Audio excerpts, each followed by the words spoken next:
প্রিয় শিক্ষার্থী বন্ধুরা, কেমন আছো তোমরা? আশা করি ভালো আছো।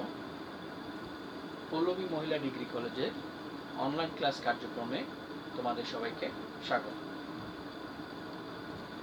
যথারীতি আমি দেবনাথ সূত্রধর, প্রভাষক, অর্থনীতি বিভাগ তোমাদের সাথে থাকবো পুরোটা সময় জুড়ে। আশা করি তোমরাও যুক্ত থাকবে আমাদের সাথে। আজকে আমরা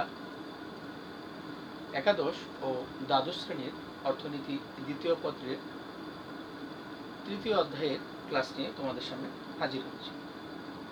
তোমরা জানো যে ইতিমধ্যে আমরা এই অর্থনীতি দ্বিতীয় পত্রে অনেকগুলো ক্লাস আমরা করে ফেলেছি এবং আজকে তৃতীয় অধ্যায়ের দ্বিতীয় ক্লাস, অর্থাৎ তৃতীয় অধ্যায়ের গত ক্লাসে তোমাদের সাথে শুরুর দিকের আলোচনাগুলো হয়েছিল।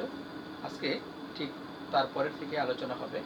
তোমরা জানো যে তৃতীয় অধ্যায়ে বাংলাদেশের শিল্প এই শিরোনামে একটি অধ্যায়।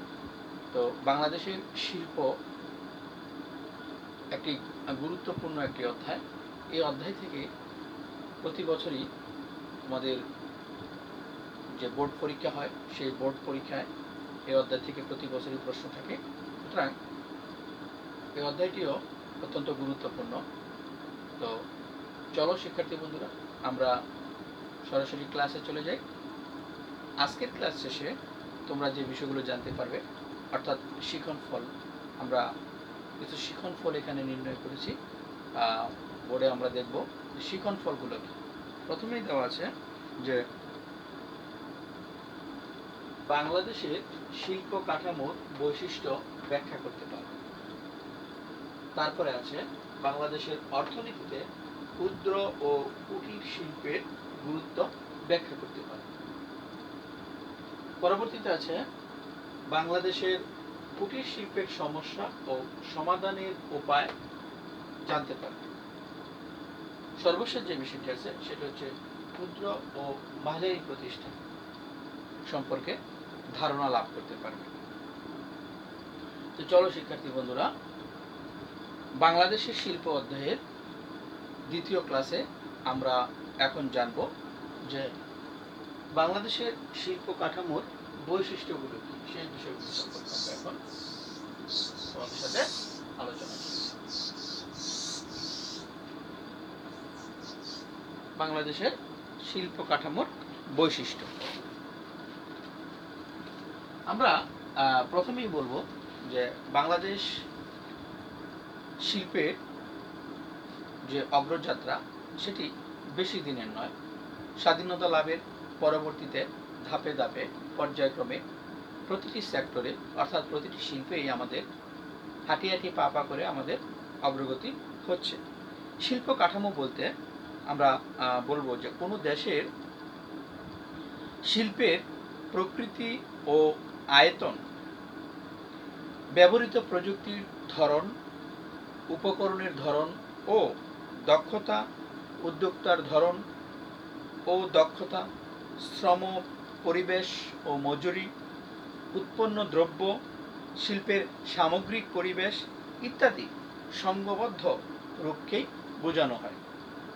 বাংলাদেশ ঠিক জন্মলগ্ন থেকে, অর্থাৎ বাংলাদেশের জন্মলগ্ন হতে বর্তমান পর্যন্ত শিল্প কাঠামোর ইতিহাস পর্যালোচনা করলে আমরা কিছু বৈশিষ্ট্য পাই, সেগুলো আমরা দেখব।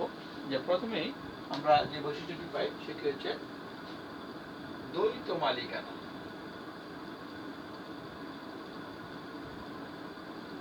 দ্বৈত মালিকানা।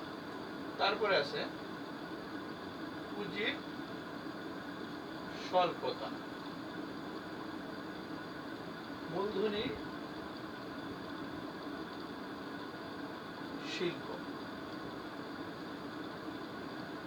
তার মূলধনী শিল্প বা ভারী শিল্প। তার পরবর্তীতে হলো বৃহদায়তন শিল্পের প্রসার। বৃহদায়তন শিল্পের প্রসার। ক্ষুদ্র কুটির শিল্পের গুরুত্ব হ্রাস।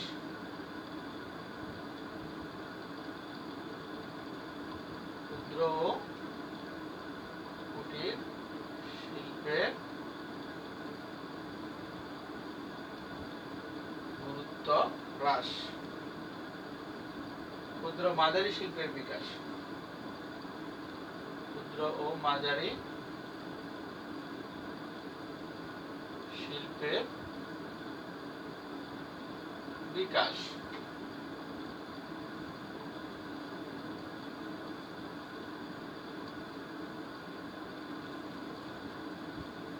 রাষ্ট্রায়ত্ত খাতের ব্যর্থতা ও বেসরকারি খাতের প্রাধান্য। তারপর হলো প্রত্যক্ষ বৈদেশিক বিনিয়োগ, প্রত্যক্ষ বৈদেশিক বিনিয়োগ অর্থাৎ এফডিআই, ফরেন ডাইরেক্ট ইনভেস্টমেন্ট। সুপ্রিয় শিক্ষার্থী বন্ধুরা, আমরা বাংলাদেশের শিল্প কাঠামোগুলো বৈশিষ্ট্য পর্যালোচনা করে আমরা এই কয়েকটি বৈশিষ্ট্য আমরা পাই। প্রথমে বলছি দ্বৈত মালিকানা, অর্থাৎ সরকারি এবং বেসরকারি মালিকানা, সেই বিষয়গুলো আমরা দেখতে পাই। শিল্প খাতে সরকারি বেসরকারি উভয় প্রকার মালিকানা দেখতে পাই। স্বাধীনতার পরবর্তী সময়ে সরকার দেশ পুনর্গঠনের সমাজতান্ত্রিক ভাবধারায় যখন বা চিন্তাধারায় পরিচালিত হয়ে বেশিরভাগ শিল্প প্রতিষ্ঠানকে তারা জাতীয়করণ করে। তবে 2080 দশক হতে বেসরকারি মালিকানা শিল্পের প্রসার ঘটতে থাকে। আমরা দেখি যে পুঁজির স্বল্পতা এই বিষয়টি আছে আমাদের শিল্পে। তারপরে আছে মূলধনী শিল্প বা বাড়ি শিল্প, আছে বৃহদায়তন শিল্পের প্রসার, ক্ষুদ্র কুটির শিল্পের গুরুত্ব হ্রাস, ক্ষুদ্র মাঝারি শিল্পের বিকাশ এবং রাষ্ট্রায়ত্ত খাতের ব্যর্থতা ও বেসরকারি খাতের প্রাধান্য এবং প্রত্যক্ষ বৈদেশিক বিনিয়োগ বা এফডিআই যেটাকে বলা হয়। তো শিক্ষার্থী বন্ধুরা, এগুলো ছিল মোটামুটি আমাদের বাংলাদেশের শিল্প কাঠামোর যে বৈশিষ্ট্যগুলো আছে সেই বৈশিষ্ট্যগুলো আমরা এখানে পেলাম। আমরা এবার তোমাদেরকে নিয়ে যাব যে বাংলাদেশের শিল্প কাঠামোর বৈশিষ্ট্যের পরবর্তীতে আমরা তোমাদেরকে নিয়ে যাব বাংলাদেশের অর্থনীতিতে ক্ষুদ্র এবং কুটির শিল্পের যে গুরুত্ব বা ভূমিকা রয়েছে সেই বিষয়গুলো তোমাদের সাথে এখন আলোচনা করব। বাংলাদেশের অর্থনীতিতে ক্ষুদ্র এবং কুটির শিল্পের ভূমিকা। বাংলাদেশের অর্থনীতিতে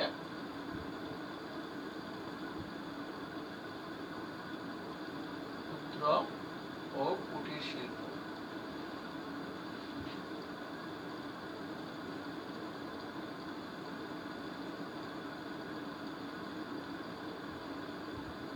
বাংলাদেশ একটি উন্নয়নশীল জনবহুল একটি দেশ, যেখানে পুঁজির স্বল্পতা একটি গুরুত্বপূর্ণ বিষয়, মূলধনের স্বল্পতা, যার জন্য বৃহৎ বা মাঝারি শিল্পের বিকাশ ঘটানো সম্ভব নয়। সেজন্য ক্ষুদ্র এবং কুটির শিল্পের উপর বাংলাদেশ সরকার অত্যন্ত গুরুত্ব আরোপ করেছেন। সেখানে বলা হচ্ছে যে বাংলাদেশের অর্থনীতিতে বা অর্থনৈতিক উন্নয়নের ক্ষেত্রে ক্ষুদ্র ও কুটির শিল্পের এক গুরুত্বপূর্ণ ভূমিকা পালন করছে। আমরা বাংলাদেশের অর্থনৈতিক উন্নয়নে ক্ষুদ্র এবং কুটির শিল্পের যে গুরুত্বগুলো আছে সেগুলো এখন আমরা উপস্থাপন করব।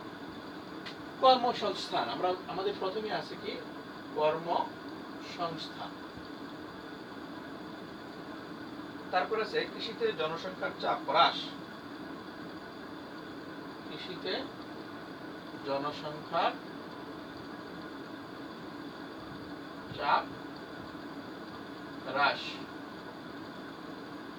তারপরে হলো স্ত্রীলোকের কর্মসংস্থান সৃষ্টি বা নারীদের কর্মসংস্থান সৃষ্টি, জীবনযাত্রার মান উন্নয়ন, জীবনযাত্রার মান উন্নয়ন, তারপর হলো সম্পদের সুষম বন্টন, সম্পদের সুষম বন্টন, তারপর হলো মুদ্রাস্ফীতি নিয়ন্ত্রণ, মুদ্রাস্ফীতি নিয়ন্ত্রণ, বিনিয়োগের সুবিধা, বৈদেশিক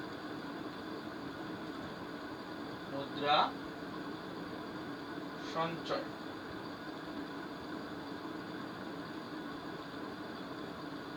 জাতীয় ঐতিহ্যের রক্ষক,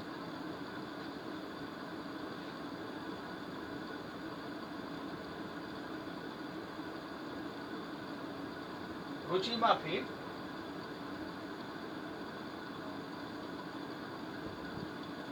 উৎপাদন,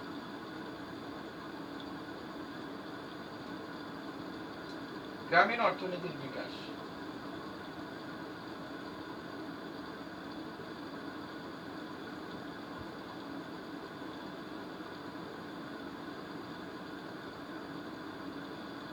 পরিবেশ দূষিত হয় না,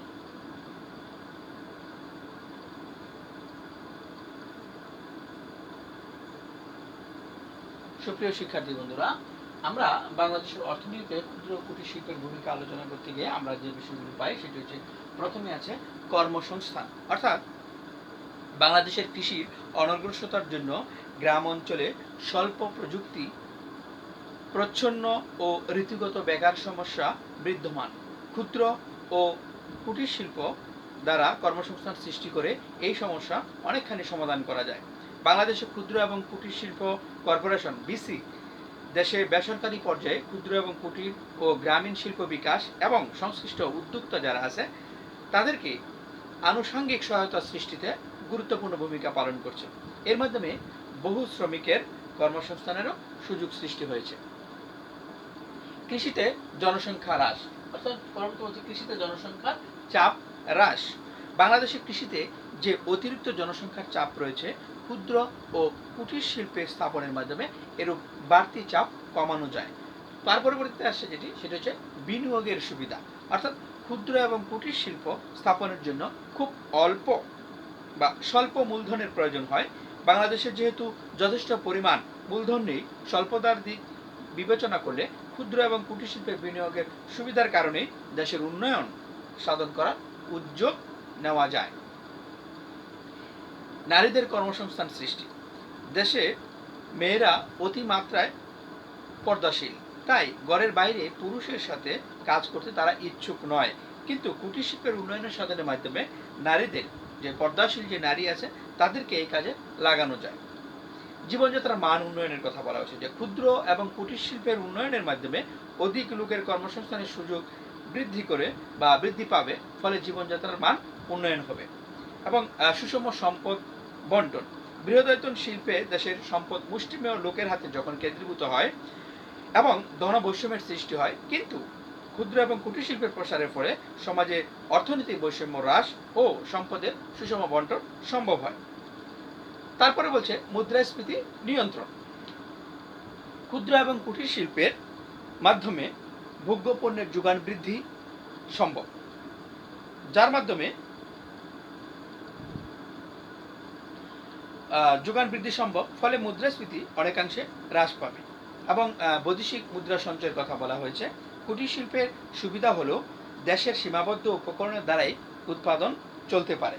বিদেশ হতে বৈদেশিক মুদ্রা ব্যয় করে যন্ত্রপাতি বা কলকবজা আমদানি করতে হয় না, এর ফলে বৈদেশিক মুদ্রা অনেকটা সঞ্চিত হয়।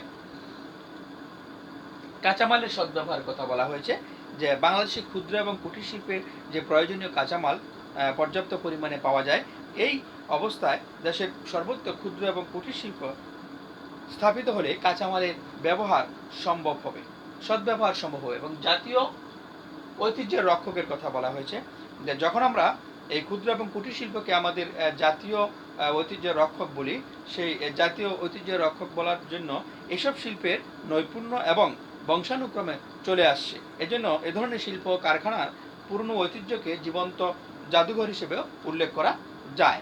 এবং রুচি মাফিক উৎপাদনের কথা বলা হয়েছে। ক্ষুদ্র এবং কুটির শিল্পে জনগণের রুচি এবং চাহিদাগুলো অনুসারে দ্রব্য উৎপাদন করা হয়। গ্রামীণ অর্থনীতির বিকাশের কথা বলা হয়েছে, যে বাংলাদেশের মতো দরিদ্র ও উন্নয়নশীল দেশগুলোতে যখন ক্ষুদ্র ও কুটির শিল্পের ব্যাপক প্রসার ঘটাতে পারলে গ্রামীণ অর্থনীতি বিকাশ সাধিত হবে এবং পরিবেশ দূষিত হয় না। আমাদের এই ক্ষুদ্র এবং কুটির শিল্পে, বৃহদায়তন শিল্পে যেমন চিমকির ধোঁয়া বা বর্জ্য পদার্থ দ্বারা পরিবেশ দূষিত হয়, তেমন ক্ষুদ্র এবং কুটির শিল্পের সাহায্যে পরিবেশ দূষিত হয় না। পরবর্তীতে বলা হয়েছে যে উপজাত দ্রব্যের ব্যবহার। বৃহৎ শিল্পের অনেক পরিত্যাজ্য উপজাত দ্রব্য আছে যেগুলো ক্ষুদ্র এবং কুটির শিল্পের কাঁচামাল হিসেবে ব্যবহৃত হয় বা ব্যবহার করা যায়। অধিক স্থায়িত্বতা, তারপরে বলছে বৈদেশিক মুদ্রা আয়। বাংলাদেশের হস্তশিল্প, শঙ্খশিল্প এবং কারুকার্য করা অলঙ্কারের প্রচুর চাহিদা রয়েছে বিদেশে। এইসব পণ্যদ্রব্য আমরা বিদেশের বাজারে বিক্রি করে প্রচুর বৈদেশিক মুদ্রা অর্জন করতে পারি বা আয় করতে পারি। অতিরিক্ত আয় অর্জন, কুটির শিল্পের মাধ্যমে সাধারণ মানুষের জন্য অতিরিক্ত আয়ের একটি সুযোগ সৃষ্টি করে। সুষম উন্নয়ন, ক্ষুদ্র এবং কুটির শিল্প গ্রামাঞ্চলে প্রসার লাভ করলে সুষম উন্নয়ন সম্ভব হবে, কারণ বৃহৎ শিল্প শুধু শহর কেন্দ্রিক স্থাপনের ফলে গ্রাম এবং শহরের মধ্যে একটি বৈষম্য সৃষ্টি হয়। দ্রুত অর্থনৈতিক উন্নয়ন, বলছে ক্ষুদ্র এবং কুটির শিল্প স্বল্প মূলধন, সাধারণ যন্ত্রপাতি ও অধিক সংখ্যক শ্রমিকের দরকার। বাংলাদেশের যে অল্প পরিমাণ মূলধন এবং প্রযুক্তিবিদ্যা রয়েছে তাতে দেশে ক্ষুদ্র এবং কুটির শিল্পের স্থাপন করা অর্থনৈতিক উন্নয়নের গতি বৃদ্ধি করা সম্ভব। শিক্ষার্থী বন্ধুরা, আমরা এই বাংলাদেশের অর্থনীতিতে ক্ষুদ্র এবং কুটির শিল্পের ভূমিকা সম্পর্কে জানলাম। এখন আমরা জানবো যে বাংলাদেশের অর্থনীতিতে এই কুটির শিল্পের কি কি সমস্যা রয়েছে এবং এই সমাধানের উপায়গুলো কি।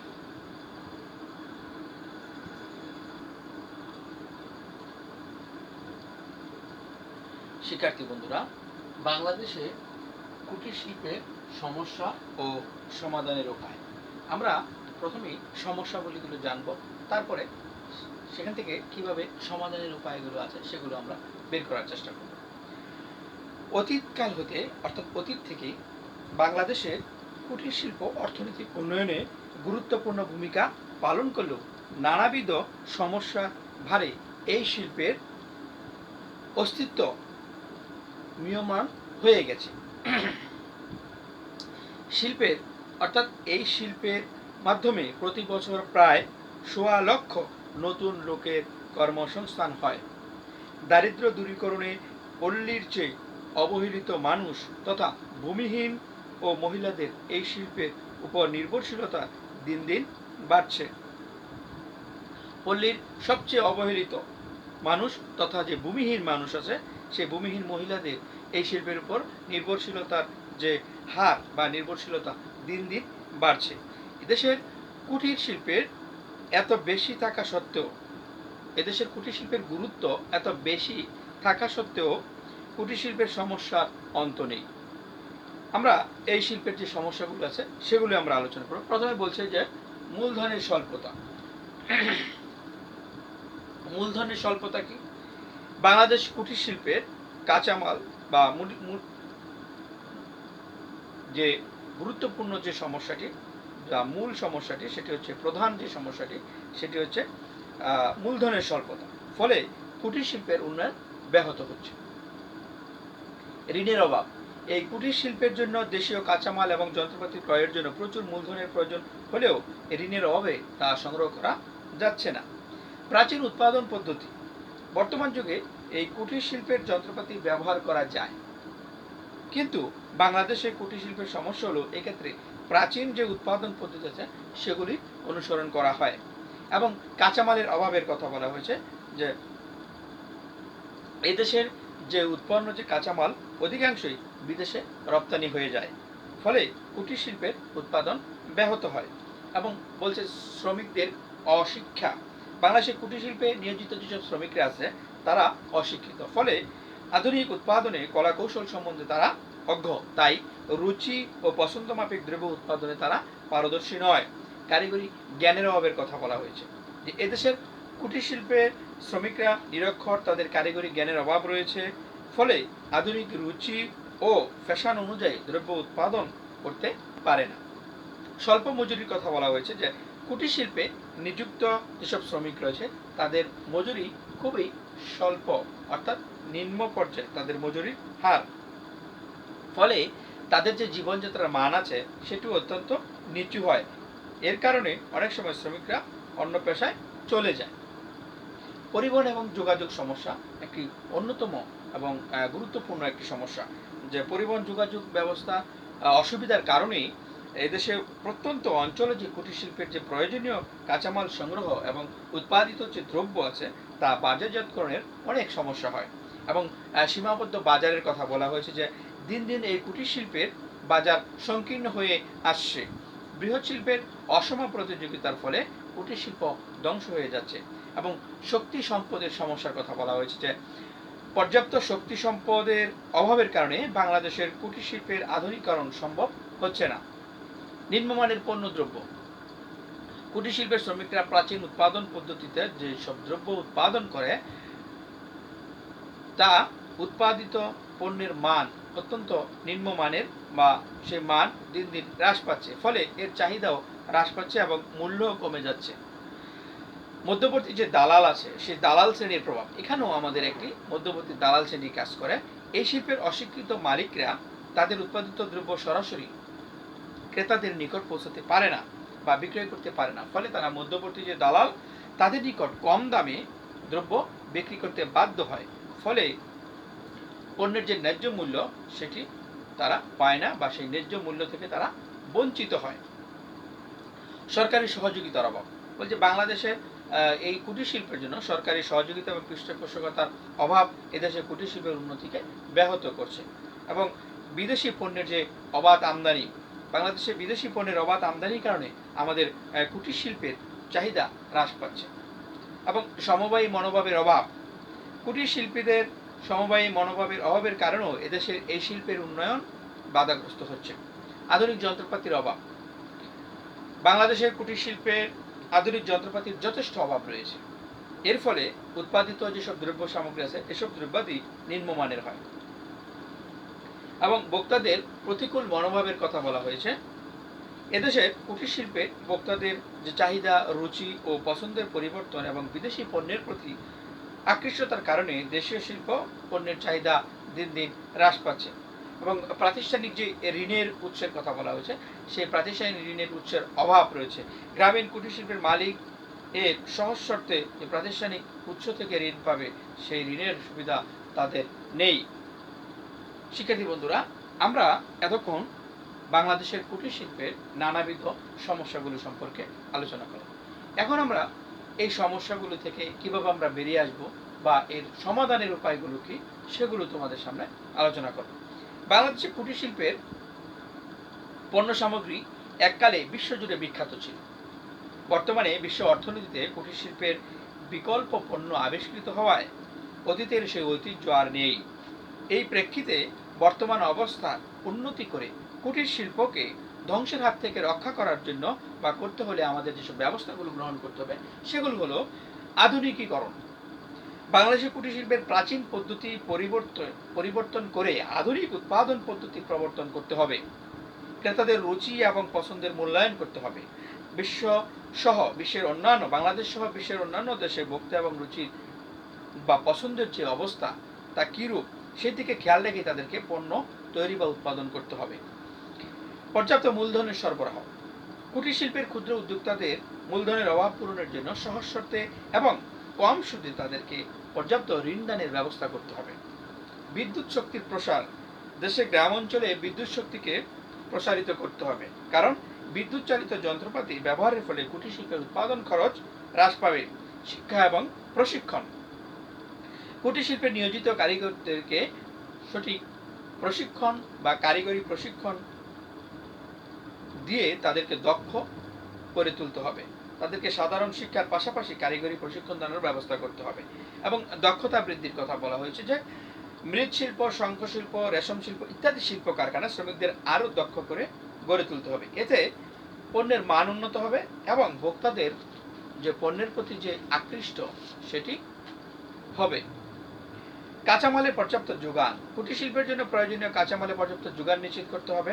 টেকসই এবং সস্তা পণ্য উৎপাদন, টেকসই এবং সস্তায় পণ্য উৎপাদনের ব্যবস্থা করতে হবে।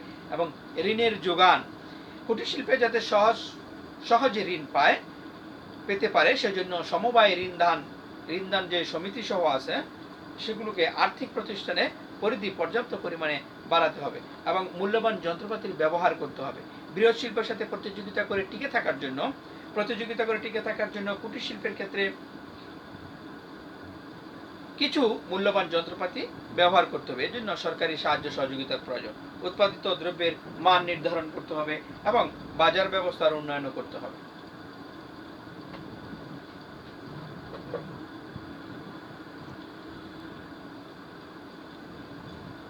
বলা হয়েছে যে সমবায় বাজার সমিতি গঠন, বিক্রয় কেন্দ্র স্থাপন, প্রদর্শনী ব্যবস্থা ইত্যাদির মাধ্যমে কুটির শিল্পজাত দ্রব্যাদির বাজার ব্যবস্থার উন্নয়ন সাধন করতে হবে এবং সংরক্ষণ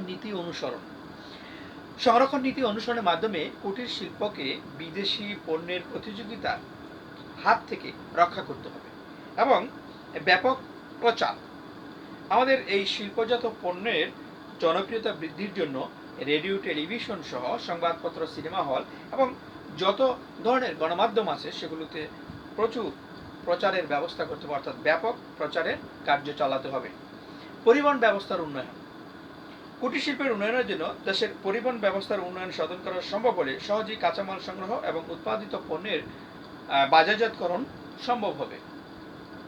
এবং বিশেষায়িত ব্যাংক প্রতিষ্ঠা, কুটির শিল্পের কাঁচামাল, যন্ত্রপাতি ও আনুষঙ্গিক সুবিধার জন্য সরকারকে পর্যাপ্ত পুঁজি সহায়তা প্রদান করার লক্ষ্যে কুটির শিল্প বিষয়ক বিশেষায়িত ব্যাংক প্রতিষ্ঠা করতে হবে।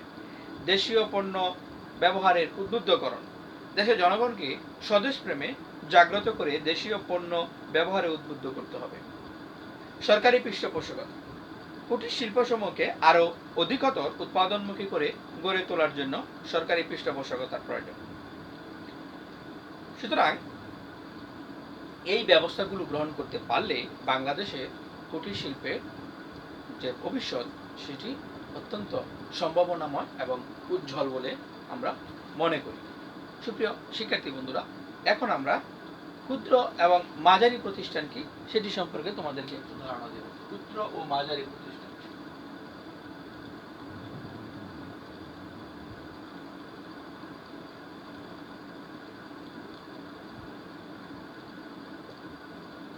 ক্ষুদ্র এবং মাঝারি প্রতিষ্ঠান সম্প্রতি এসএমই বা ক্ষুদ্র ও মাঝারি প্রতিষ্ঠান নামের নতুন একটি ধারণার সূচনা হয়েছে। পল্লী অর্থনীতি খামার বহির্ভূত ক্ষুদ্র এবং মাঝারি শিল্পের অর্থায়নে অনেকাংশে ব্যক্তিগত এবং পারিবারিক সঞ্চয় ভিত্তিক হলেও বর্তমানে এই খাতের বিকাশে দেশি ও বিদেশি বিভিন্ন এনজিও এবং আর্থিক প্রতিষ্ঠানগুলো অর্থায়ন করছে। দেশীয় শিল্পের বিকাশ এবং কর্মসংস্থান সুযোগ সৃষ্টি সহ রপ্তানিযোগ্য উদ্বৃত্ত পণ্য তৈরির মাধ্যমে ক্ষুদ্র ও মাঝারি প্রতিষ্ঠানসমূহ দেশের অর্থনীতিতে গুরুত্বপূর্ণ অবদান রাখছে। এই খাতকে আরও গতিশীল ও সম্প্রসারিত করার লক্ষ্যে প্রতিটি ব্যাংক ও আর্থিক প্রতিষ্ঠানকে এসএমই সার্ভিস সেন্টার খোলার অনুমতি প্রদান করা হয়েছে। নিজ ঘরে বসে নারী ও ক্ষুদ্র উদ্যোক্তারা ট্রেড লাইসেন্স নিয়ে এই এসএমই উদ্যোগ নিচ্ছে, যা শিল্প ও সেবা খাতে আর্থিক অন্তর্ভুক্তিকে ত্বরান্বিত করছে। বাংলাদেশে নারী উদ্যোক্তাদের জন্য পরিচালিত ক্লাস্টার চিহ্নিত করে সেসব ক্লাস্টারদের অর্থায়নের ও উন্নয়নের জন্য যথাযথ কার্যক্রম গ্রহণ করা হচ্ছে। যেমন জামালপুরের নকশিকাঁথা, মণিপুরের তাঁত, সিরাজগঞ্জের তাঁত, রাঙামাটির তাঁত, মুন্সিগঞ্জের বাঁশ বেত ইত্যাদি উল্লেখযোগ্য। মহিলাদের উৎপাদিত এসব পণ্য বাজারজাতকরণের লক্ষ্যে অর্থায়িত ব্যাংকের মাধ্যমে ওয়েব মার্কেটিং এর ব্যবস্থা গ্রহণ করা হচ্ছে। ক্ষুদ্র ও মাঝারি শিল্প উদ্যোগ খাতে প্রশিক্ষিত নতুন উদ্যোগ গ্রহণে ইচ্ছুক উদ্যোক্তাদের অর্থায়ন সহজলভ্য করার মাধ্যমে অধিকতর কর্মসংস্থান সৃষ্টির সম্ভাবনা প্রতি সরকার এবং নীতি নির্ধারকদের মনোযোগ আকৃষ্ট হওয়ার ফলে বর্তমানে এই খাতে ঋণ বিতরণে নানাবিধ উদ্যোগ গ্রহণ করা হয়েছে। এ লক্ষ্যে বাংলাদেশ ব্যাংক তহবিল, এডিবি তহবিল, জাইকা তহবিল এবং নারী উদ্যোক্তা তহবিল হতে পুনরঅর্থায়ন সুবিধা চালু রয়েছে। দেশে ব্যাংক ও নন ব্যাংক যে আর্থিক প্রতিষ্ঠানসমূহ আছে সেগুলো 2010 সালের সর্বমোট 53,543.93 কোটি টাকা এসএমই ঋণ বিতরণ করেছে, যা 2016 সালে 14,19,35.39 কোটি টাকায় উন্নীত হয়। সুপ্রিয় শিক্ষার্থী বন্ধুরা, আজকে আলোচনা শেষে তোমরা যে বিষয়গুলো জানলে, যে বাংলাদেশের শিল্প কাঠামোর বৈশিষ্ট্যগুলি সম্পর্কে তোমাদের ধারণা অবগত হলো এবং বাংলাদেশের ক্ষুদ্র এবং কুটির শিল্পের অবদান কি, বাংলাদেশের অর্থনীতিতে ক্ষুদ্র এবং কুটির শিল্পের অবদান পরবর্তীতে জানলে যে বাংলাদেশের ক্ষুদ্র এবং কুটির শিল্পের যে নানাবিধ সমস্যা আছে সেই সমস্যাগুলো সম্পর্কে তোমরা জানলে এবং সেই সমস্যা থেকে বের হয়ে আসার বা সেই সমস্যা থেকে উত্তরণের যে পথ বা উপায়গুলো, সমাধানের যে উপায়গুলো সে সম্পর্কে তোমরা জানলে। সর্বশেষ যে বিষয়টি জানলে সেটা হচ্ছে ক্ষুদ্র এবং মাঝারি প্রতিষ্ঠান সম্পর্কে তোমাদের অবগত করলাম। সুপ্রিয় শিক্ষার্থী বন্ধুরা, আজকের আলোচনা এখানেই শেষ করব। তোমরা সবাই ভালো থাকো, সুস্থ থাকো, সুন্দর থাকো এবং নিরাপদে থাকো। এই করোনাকালীন সময়ে অবশ্যই তোমরা স্বাস্থ্যবিধিগুলো মেনে চলবে সেই আশাবাদ ব্যক্ত করে এবং পরবর্তী ক্লাসে তোমাদেরকে স্বাগত জানিয়ে পরবর্তী ক্লাসে আমাদের সাথে থাকবে সেই আশাবাদ ব্যক্ত করে এখানেই শেষ করছি। সবাইকে ধন্যবাদ।